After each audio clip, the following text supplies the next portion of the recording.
Olá, sejam todos muito bem-vindos. Eu sou o professor Júlio da Ores Educação, sou especialista em educação emocional e nesse momento nós estamos falando um pouquinho, a intenção desse vídeo, é falar um pouquinho sobre a ideia de realidade.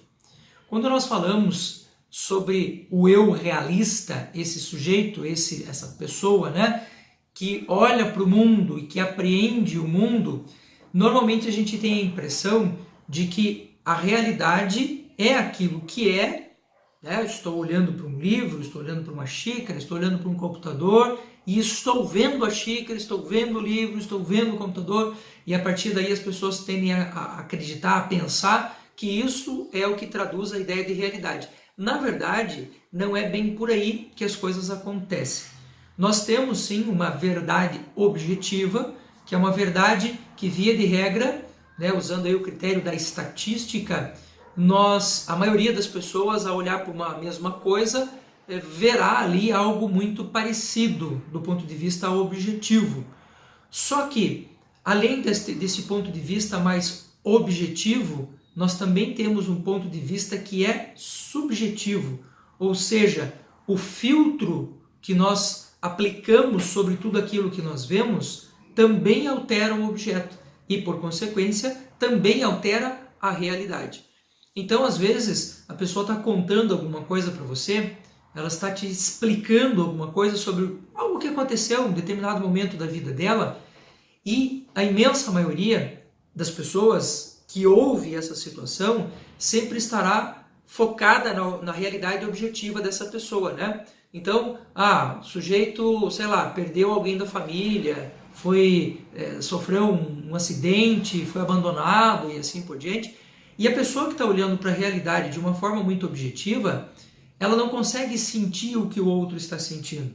Por isso, às vezes uma coisa extremamente simples pode estar gerando um processo subjetivo emocional em quem está falando muito maior do que você imagina.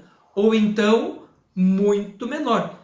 Às vezes você olha para a pessoa, ela está passando por uma desgraça na vida dela, e a reação dela às vezes é quase inerte diante daquilo, E a gente tem a tendência de achar que isso é uma patologia, que isso é um problema. Como assim o cara não reage diante de uma desgraça tão grande?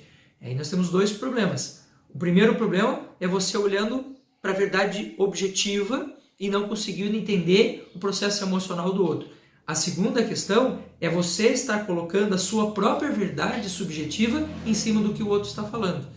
Então, é muito difícil a gente efetivamente conseguir entender o que as pessoas estão passando, do ponto de vista emocional. E é por isso também que é interessantíssimo que toda vez que a gente olhe para essa questão da verdade objetiva do outro, que a gente faça um esforço enorme do ponto de vista subjetivo nosso, em primeiro lugar, para não pôr a nossa subjetividade sobre o que o outro está pensando ou falando, e em segundo lugar, para que você se coloque no lugar do outro e tente o máximo possível, apesar disso ser impossível, totalmente, mas do máximo possível, você tentar entender qual é o ponto subjetivo que essa pessoa está colocando sobre a realidade dela.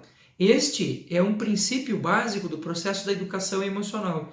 Então, quando nós falamos com pais, com mães, com terapeutas, com médicos, enfim, com pessoas que lidam com outras pessoas, esse filtro de realidade, ele é extremamente importante, porque sem ele nós não conseguimos efetivamente entender o que está acontecendo com o outro. E se eu não consigo entender, como é que eu posso me pôr em marcha no sentido de querer ajudar essa pessoa, Então tenha sempre em mente essa questão da verdade objetiva.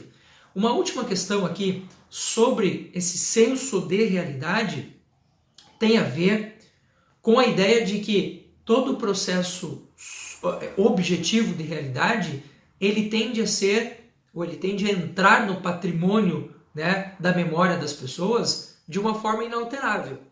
Por exemplo, eu sofri um acidente aqui que me levou um dedo. Me lembrar do acidente é uma coisa, e ele sempre será muito parecido. Agora, aquilo que nós chamamos de verdade subjetiva, que é esta carga emocional pela qual nós olhamos para o mundo, identificamos a realidade do mundo, ela é uma no momento em que a coisa acontece e ela pode ser outra, completamente diferente, anos depois.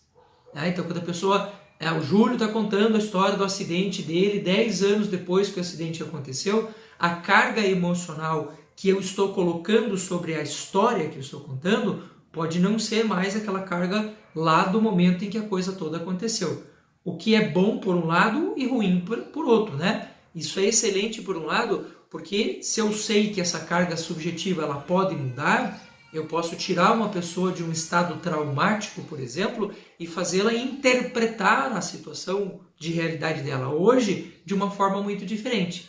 O ruim é que você pode supervalorizar essas questões, às vezes uma coisa pequena, ao longo do ano sendo contada várias vezes, ela acaba se tornando, ou tendo uma carga emocional muito maior, né? Muito mais poderosa, e nem era tudo aquilo. Por isso, esse vídeo ele está aqui justamente para te chamar a atenção, para fazer você pensar no que você chama de real.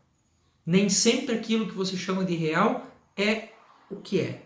Às vezes pode ser uma sobreposição, às vezes pode ser uma sobrecarga, às vezes pode não ter carga nenhuma. Então faça sempre um esforço muito grande, né, no sentido de entender o que essa realidade quer dizer, porque assim você consegue se ajudar melhor e você consegue ajudar melhor as pessoas com quem você lida no seu dia a dia.